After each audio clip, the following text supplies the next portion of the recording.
Hey, what's up, everyone? It's my guy knows a guy with my brother Sosa, the locksmith. If you guys don't know him from Twitter, he is here from Daily Bread to give us a betting preview, to talk about the game, the big game today that's on a lot of people's minds, the 76ers versus the Phoenix Suns.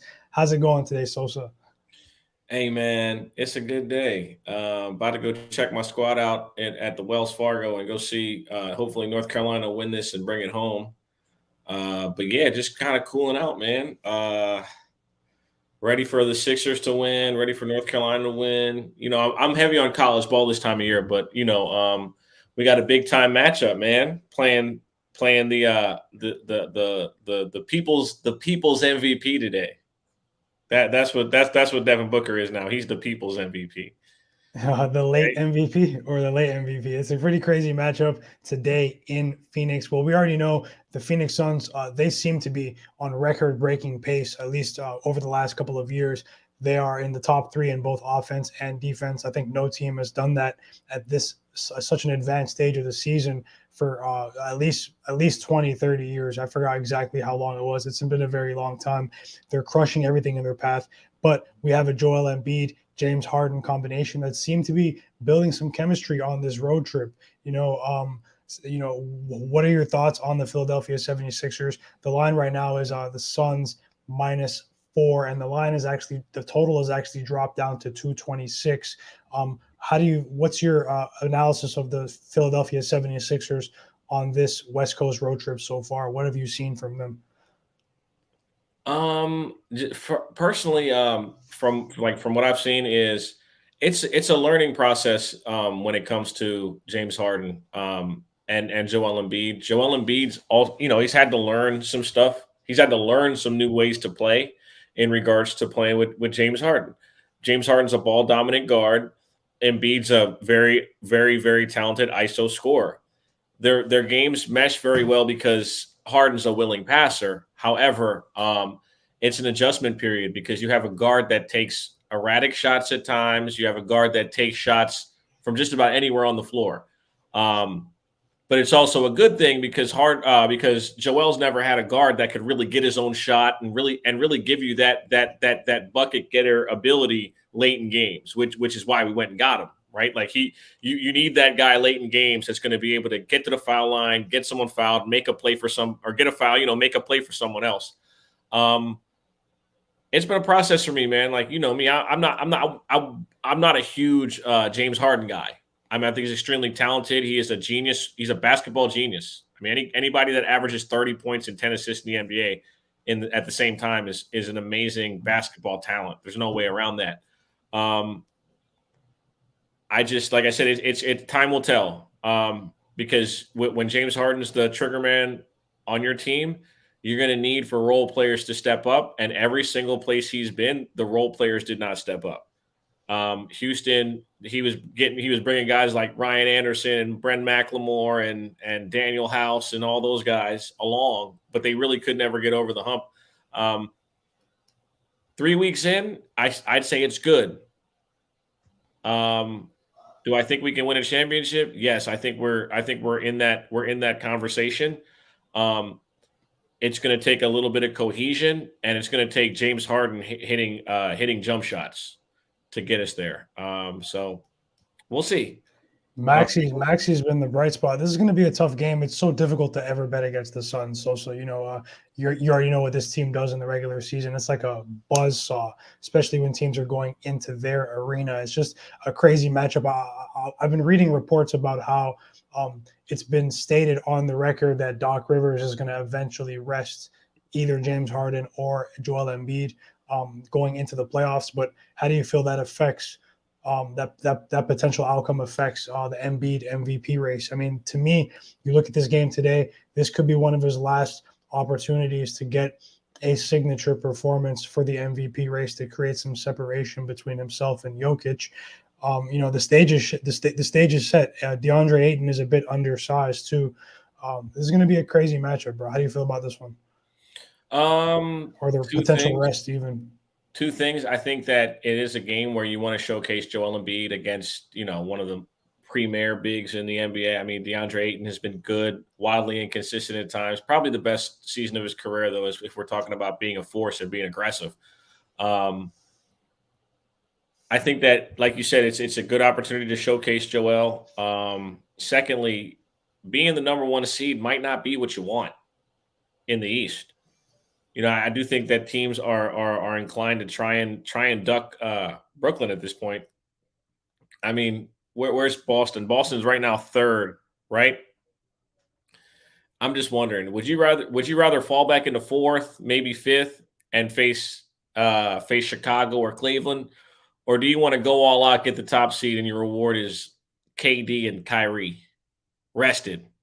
I don't know if that's what you want. So I'm a bit hesitant to bet on Philly. I do think Embiid goes crazy tonight, though. I think he plays very well. He's looking to put Ayton on a poster. I think it's a close game, and it could go either way. So I'm staying away from a side completely. But just like Boston, Phoenix is an absolute train, and once they left the station, they've been on a roll, and they have. Do you want to get in front of this one? Do you want to get in front of the Phoenix Suns? They've been an absolute machine, whether or not Chris Paul's in the lineup. So that's just, see, Akbar, I don't know if it's really that intense, bro, to be totally honest with you, because I don't know what to expect. I really don't. And I mean that wholeheartedly. Like, Phoenix could just run them out the gym, or Phoenix could have trouble because Matisse Thybulle decides to take somebody out of the game completely. So who knows? They are back home. They played 2 tough road games. They really showed me something against Denver on the road on the second night of that back-to-back. I know they randomly got the services of Chris Paul back after that injury. But, Devin Booker, from what we're seeing, Mikal Bridges, Chris Paul being out has helped him develop as well. More touches, more reps for him, more shots up. It's really difficult to bet against this team. It's just the line is, betting-wise, the line is definitely trending towards the 76ers. I actually lean towards the under here. I want to share with everyone that I did publish a newsletter today. Today's issue was free for everyone. If you want to check it out, I have a write-up. Definitely leave me some feedback on the writing that I did today. But I am in complete alignment with Sosa, the locksmith, on Joel Embiid. I think he's going to go over. I think it's going to be close, but, I think he's going to go over that 30.5 points today against the Phoenix Suns. The only deficiency that I can see in the Phoenix Suns this season, is they do allow opposing bigs to get to the free throw line pretty often. You see their games actually slow down a lot of the times, especially when they're giving away a large amount of points. You see the other teams try to forcefully get to the free throw line. Ayton has been getting into foul trouble at times, but he's coming off of a clean run of games, Ayton. But I just feel like he's a bit undersized, and these are the sorts of matchups where you get sort of like a bully ball mentality from Joel Embiid. I don't know. We're gonna need those free throw attempts though, bro. He's gone under 3 straight times, but we're getting a better line today. I like that over 30.5 for Embiid. I'm definitely glad Sosa said he likes it as well. Well rested, didn't play the fourth quarter of the last game against the Clippers. Got a day off, and we keep mentioning it. We don't know how many more opportunities he's going to get to really highlight his game or showcase his game for potential voters for MVP. That's definitely got to be a platform game. Definitely has to be a factor in his approach, 100%. And then, I mean, also, this is something that like when we're talking, because the MVP thing is a big deal. Obviously, we got 2 guys that could very well be MVP. I love Devin Booker. I think Devin Booker for me is in the top 3. I think he's for me. It's between Embiid, Jokic, and him. I know people keep mentioning Giannis, but Giannis kind of falls under, like, once you win it 2 times, you kind of fall in line with like the LeBron type of argument where it's like, this is kind of expected. You know what I mean? Yeah. There has to be a luck factor for the voters to be able to combat that fatigue. Like, you have to have either a superhuman season, or you have to fall into a year where it's very weak competition. Exactly. There's strong competition this year. Exactly. And so I think that both players should be considered MVP candidates. The thing about people putting Jokic in this, listen, Jokic won one. That's cool. Bro, this team's 1 fucking game out of the play-in. They're one game better than the 7th seed in the Western Conference. But you're telling me that they should make – it's not like he's averaging a triple-double like some extreme outlier like a Russell Westbrook. He's having a good year based on the standard that he set last year. I don't think he should even be in the conversation, but that's just me. I think Devin Booker – I even think – I'll even go as far as to say this. I think Jason Tatum should be more of a – considered as more of an MVP candidate than Jokic. But I think Booker came on too strong, too late. I think it's just a lot of narrative. There's a lot behind the Booker stuff. I don't know. Even you could even say Luka. Luka had a slow start to the season, but he's picked it up. You can make a case for a few players. Booker's been so good though. On the edge. Booker has been amazing. He's been amazing, bro. He's even shocked me. I'm a big Devin Booker fan. You know this. He shocked me, and especially after the Denver game. I mean, holy, bro. That would be a game where a lot of other players would either they would take the night off on the court or off the court. They would just take the night off. You see that comment by Steven Stevens. You see that lie. That's a lie.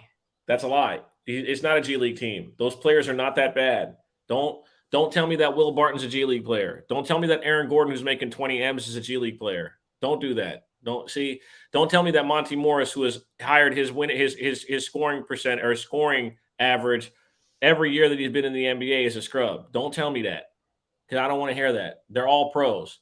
Like, no one's taking into consideration that a league all-star decided to just not play the whole season for Philadelphia, and Joel Embiid didn't miss a beat. No one seems to even mention that. Ben Simmons just decided to pack it up. He's decided to quit. And Embiid did nothing but take it to another dimension, to another level. I don't know what people are talking about. You telling me that Jamal Murray holds more value than Ben Simmons on a number one seeded team? Okay. Because he didn't play a single game for the Sixers this season. And we're one game better than we were at this point last year. How do you feel about the total, Sosa? Great analysis. I like the over personally. I think that Phoenix will be able to attack James Harden offensively, or attack him at the point of attack defensively. I do think that Embiid has the opportunity here to give Ayton fits and maybe get him to a little bit of foul trouble. And then I like Mikal Bridges. I love Mikal Bridges in this matchup. Perfect 3-and-D player. And I'm going to go with Matisse Thybulle steals and blocks. What's I like him. Usually 1.5 or 2.5. I think it's at 2.5. I'm gonna get it. Nice. It's interesting you said Mikal Bridges. His development has rapidly progressed in the absence of Chris Paul. Sometimes younger players, they just benefit from certain guys being out. Chris Paul is such a ball dominant player. We've seen some stuff from Mikal Bridges that we just didn't even see before. Him putting the ball on the ground with confidence, better ball handling ability in transition, making plays in transition. So now you have Chris Paul back in the mix. I still think you get some of the other effort stuff from Bridges today. He didn't make the cut for the newsletter today, but I did have the lean for the over 4.5 rebounds for Bridges at plus money. I didn't bet that though, but I'll actually pull up some of the current odds while we finish up too. So. Steven said, does Bridges have a legit chance to get Defensive Player of the Year? I think he does, but I also have like a plus 1,800 ticket on futures for Bam Adebayo, so I hope he doesn't get it. I hope Bam Adebayo does. I hope Adebayo has it. The thing about Gobert is that Gobert, although his defensive metrics are always going to stay the same, the exploitation of his game last year during the playoffs I think is going to leave a really sour taste in voters' mouths. When you're a 7-footer who's supposed to be a dominant defensive player and you can't play in switches, it kind of makes the voters look like fucking nerds, because they're not really watching the games, right? Because defensive player, I would have to agree, especially because that's an award where you have to really be like into watching basketball. You can't just be someone that's a generic like voter or something. I'm not 3.5 to disrespect any of the voters, but you have to really you have to watch the games. Watch the game. That's a heavy opinion. You actually, because like I said, he's this great defensive player, but can't play in switches. Well, hold up. But he averages 15 boards a game and 4 blocks. playing against, and think of the teams whose front lines Utah plays the most. Can you even name a good center outside of Denver? It's definitely not Earl Robinson. Earl Robinson from the Thunder. Anybody from Portland giving him problems? Portland. Nurkic couldn't even play 30 games this season. Let's get back to this game for a second. You're stating facts. You're definitely stating facts. The defensive player of the year, it's going to be close. I think we're going to see a new winner get it. But let's get back to these odds too. So I just brought some of the props on the screen. If you're in agreement with any of the players, there are more players listed right now. Even some ancillary players like Torrey Craig, Matisse Thybulle. I had a lean towards Matisse Thybulle under 5.5 points. I'm not sure how you feel about that. I know the under for him has been hitting at like nearly like a 60% clip, but it really depends on the pace that their opponents play at, because he could just go to the free throw line like two visits to the free throw line, right? And do some damage there. But how do you feel about Thybulle? Do you see anything for points right here you like? Thybulle's been much better offensively with James Harden. When he's in the lineup, James Harden kind of acts him a little bit, where it's like he gets some super open looks, even lobs at the basket. I think this game is actually probably a little more high energy. Maybe I like the over. Like I said, I personally lean towards the over in this particular matchup. But as far as Thybulle, I mean, bro, 5.5 is so easy. You know what I'm saying? When you're catching, when anybody can catch and shoot from Harden, I don't know. I think the guy that I would focus on, though, if anything, would be Maxey, because I could see their best defensive players trying to, give Harden problems at the, just pick him up 3/4 court, just really give him hell. So I personally like Maxey's threes. Tyrese Maxey consistent evolution there. Consistent. Over 1.5 is at -130, but I actually like.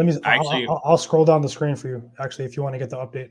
And I'm gonna play the ticket at 3+, around 2+250. I like him to have 3 threes tonight. Got Maxey over 1.5 at -145. Would you take it over to 2.5, or you would leave it at 1.5? I'm taking it at 3. You can get an adjustment on different books. I'm pretty sure like FanDuel's at -130, so you can definitely get a better price. You definitely can get a better price on over 1.5, no question. Say no more. Just using this for reference, and the fact that all the odds are on the screen. It's not an endorsement, and I'm just really just sharing the odds. You can definitely line shop and find some better stuff out there for that Maxey over 1.5. For me in this game, I do think Maxey will go over 1.5. I think Embiid goes over 30.5 on his points. Let me know what else, if anything else you like situationally in this game. It's going to be. I think this game will be close. But it's just there are some other non-basketball stuff with the standings that's caused me to deem this game to be a bit unpredictable on the 76er side of things. A lot of the same things that Sosa was actually just talking about with the standings, and maybe not wanting to play the Nets.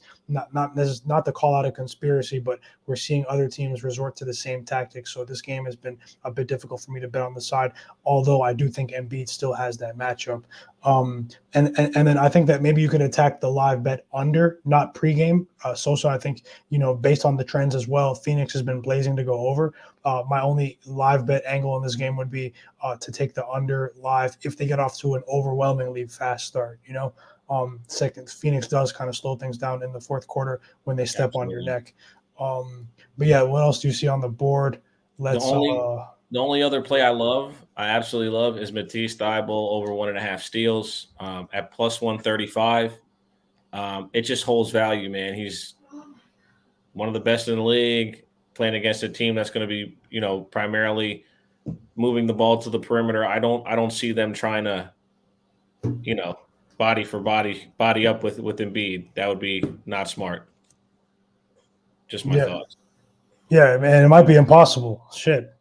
It might be impossible if he's actively engaged. Let's leave a couple of recommendations. We'll get out of here. I really appreciate. If you guys don't know, go follow Sosa Locksmith, known as Sosa the Locksmith, but Sosa Locksmith on social media, especially on Twitter, Instagram. Check out the stuff that he has going on. Daily Bread Media, The Wise Guys, Diamond Club. Check everything out. There's more coming around the corner. If you guys don't know, on NBA betting today, the live stream in the morning, this is something that we started together. We're just going to keep it. He has many businesses. This guy's a very busy guy, and just make sure you guys go support him, what he has going on. Let's keep it going. Let's keep it going, and I really appreciate you coming on. It's a 76ers, Philadelphia 76ers versus Phoenix Suns.